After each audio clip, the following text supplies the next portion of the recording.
চলুন এক নজরে দেখে নেওয়া যাক বাংলাদেশের ভৌতিক বা অলৌকিক সেতুগুলো, যে সেতুগুলো সম্ভবত তৈরি করেছিল এলিয়েনরা। কারণ মানুষের পক্ষে তো আর এমন সব সেতু তৈরি করা সম্ভব না। গত 15 বছর ধরেই বাংলাদেশের বিভিন্ন জায়গায় আমরা এমন ভৌতিক সব সেতু দেখতে পাচ্ছি, যে সেতুগুলোতে ওঠার কোনো ব্যবস্থা করা হয়নি।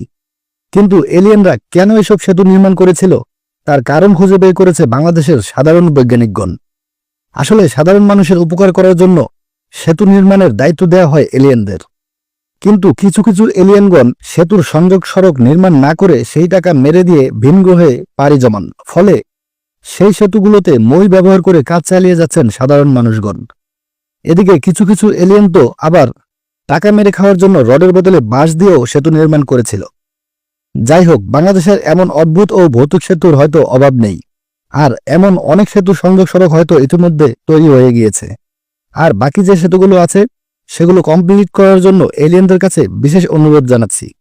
এলিয়েনদের স্বল্প হায়াত কামনা করে বিদায় নিচ্ছি আমি, ঢাকার গণপরিবহন থেকে নাইম।